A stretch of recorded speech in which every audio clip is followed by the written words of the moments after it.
It's called downshifting, exchanging the rat race and the treadmill for a simpler and more important, a happier life, usually in the country. It's about getting more out of making less, about quality over quantity.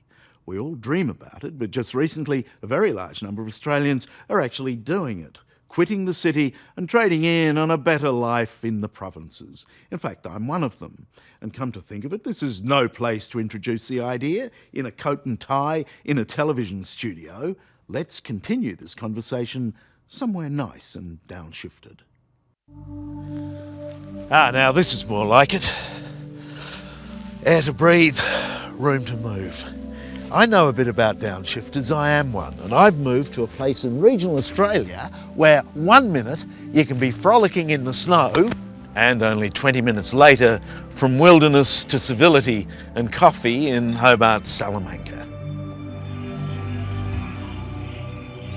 And as any downshifter will only too smugly tell you, you also get a view and a house that you could never afford in the big smoke. Excuse me if I seem to take the high ground here, for the truth is I'm not so much a pathfinder as part of a much greater trend. Across regional Australia, thousands of new pioneers are retaking the country. Hey, Docs. The only difference between us and the next person is that we've actually acted upon our dreams. Get up. Witness this, a typical rural scene. Except, is that really the easiest way to shut a farm gate? You take them, push it forward, just push it forward.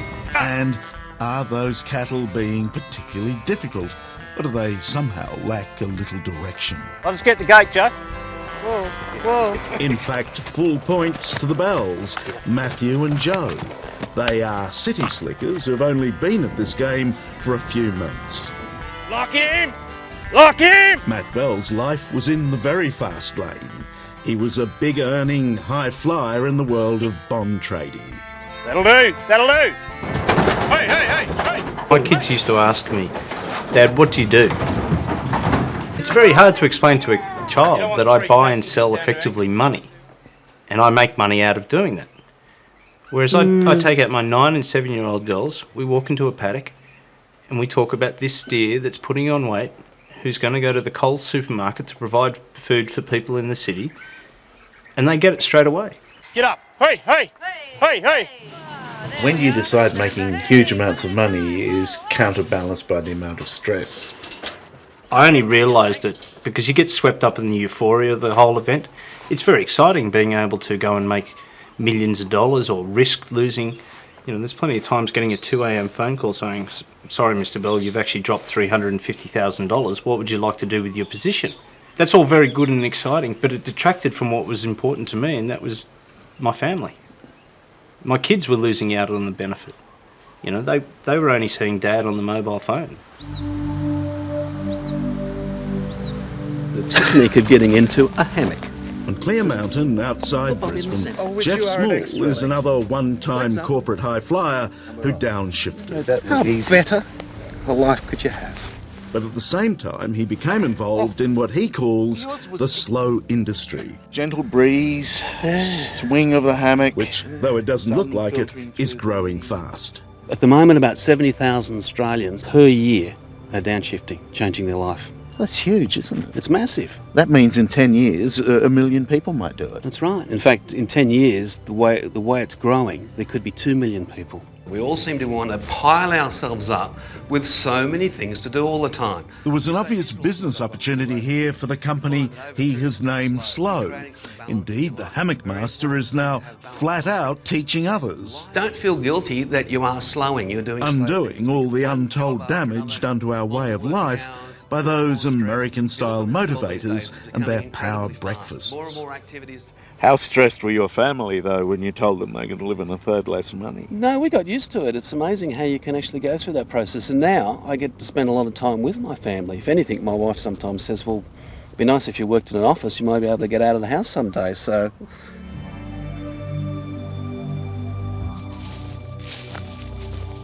when Jeff does go to the office, this is what it looks like. a room with a view and air conditioning. From here he conducts his seditious slow business, undermining everything that tax reform and industrial relations legislation might seek to achieve. Well, Australia now works the longest hours per week of all OECD countries. We now beat the Japanese and the Americans. Well, that's ridiculous because we have potentially the most enviable outdoor culture in the world. We do, and yet you walk down the street now and everybody looks like they're stressed out. We've got road rage, we've got shopping centre rage. We seem to have invented more rages than we've got anything else lately.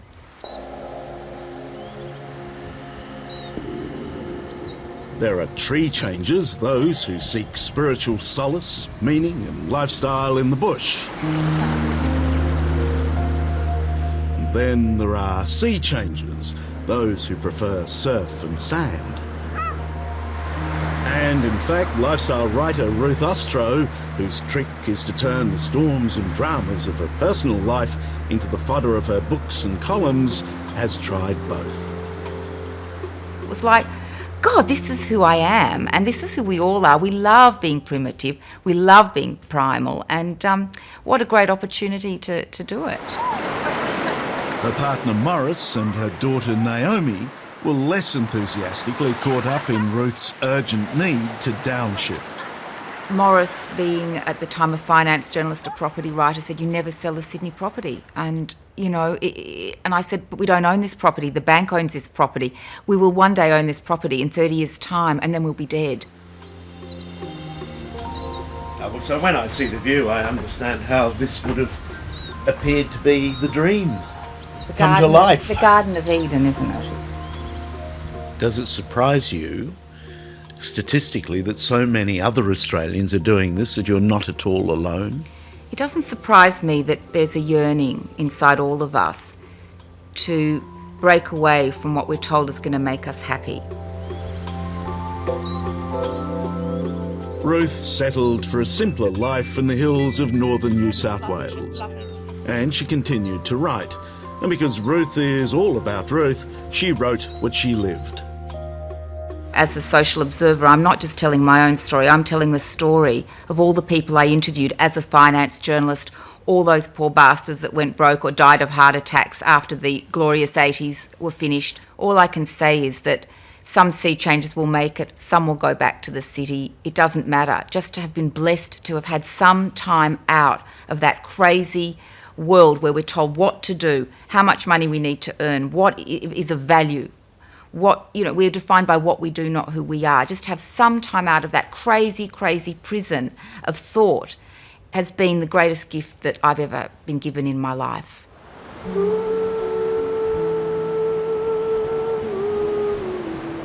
King Island is a windswept, salty paradise in Bass Strait, as remote as anywhere in Australia, and set in the path of the fierce, roaring 40s. It's a good place to blow away your past, to reinvent and to downshift. You can tell the sun. I've come here to meet Robin Eads, who absconded to this place from Canberra back in the late 70s. One of the reasons I really wanted to meet you is so many people have the sea change or the downshift or whatever you call it, and they don't last. But you've been here for 25 years. Has it been hell? No, it was home. I never made promises. Robin was a Canberra schoolteacher, married with children. She might have been an impulsive young woman, but also a resourceful one. Everything you see here, she built herself. And what happened to your partner? No, he was a city boy. He came from Ringwood. And so you said, bugger you, if you're not coming, I'm going by myself. Yep. Robin found work on the island as a music teacher, but she has taken downshifting further than most. For a quarter of a century of simple, rustic life, she's been largely self-sufficient. She's grown her own vegetables and tanned and sold the hides of roadkill marsupials. Okay, kettle's full. She's raised 3 children here, and although she now lives alone, Robin strikes me as one of the most happy and contented people I've ever met. Do you think that people might see you and think, now maybe that is the way to go? I'd like them to understand that life doesn't have to be as complicated as it is. Because I think so many people just don't know how simple it could be. You're happy, aren't Well, you? you find out that just worrying about things doesn't really change them. Downshifters often represent a challenge to the stick in the muds they leave behind. Down on the farm, Jeff and Joe Bell told me that even friends and family found their move unsettling. They thought I was absolutely insane. And you're going to farming as well? Not at all the opinion of my laid-back, downshifted consultant, Jeff Small, who says the good news is that about 80% of downshifters succeed, at least in the short term. So my farmer, my bond broker who's run away to be a farmer, he's not stupid? Oh, not at all. God, what was he doing before? He's bond broking. He's probably working 80 hours a week under an enormous amount of stress. Making a huge amount of money. Yeah, so, but probably going to be divorced, probably going to be dead a lot earlier than he thought he was going to be in his life. Has there ever been a time when you said, oh, have we done the right thing? No, Yet? not for a second. And how long have you been here now? 3 months. 3 months tomorrow. What a splendid record of loyalty and devotion. Absolutely. Absolutely no regrets. Yeah, there hasn't been a day. The only regret we have is that we weren't here 10 years ago.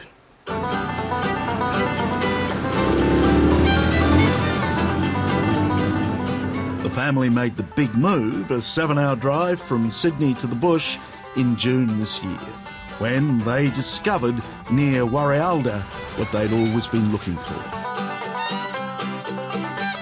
800 hectares of rolling hills and rich river flats on the Gwydir River in northern New South Wales, a place called Kia Ora.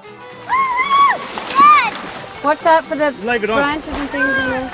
If you look around us, we don't need a pool because there's a river for the kids to swim in. There's a beach.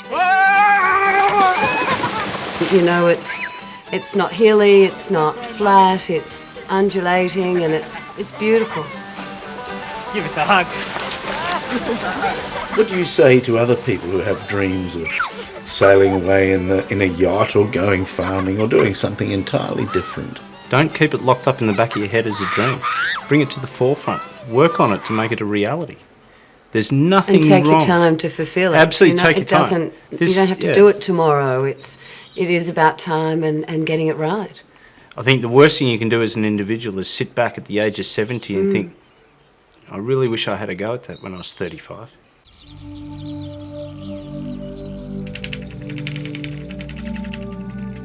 This year, as every year now, an estimated 70,000 people will give it a go, totally changing their own lives and the demographics of rural and regional Australia. They go into downshift with all the passion and the optimism of an earlier generation of pioneers looking for a better life in a promised land. Last time race. Last time race. You can't help but wish them well. Go on. Get yourself a good hammock and just sort of chill out for a while, and doesn't mean you do it all the time. I have days that are busy and fast and days that I take it much more easily.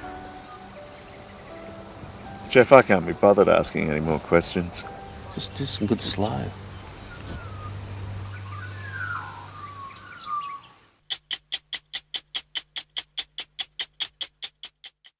Hello, I'm Sarah Abo. Thanks for watching 60 Minutes Australia. Subscribe to our channel now for brand new stories and exclusive clips every week. And don't miss out on our Extra Minutes segments and full episodes of 60 Minutes on 9now.com.au and the 9Now app.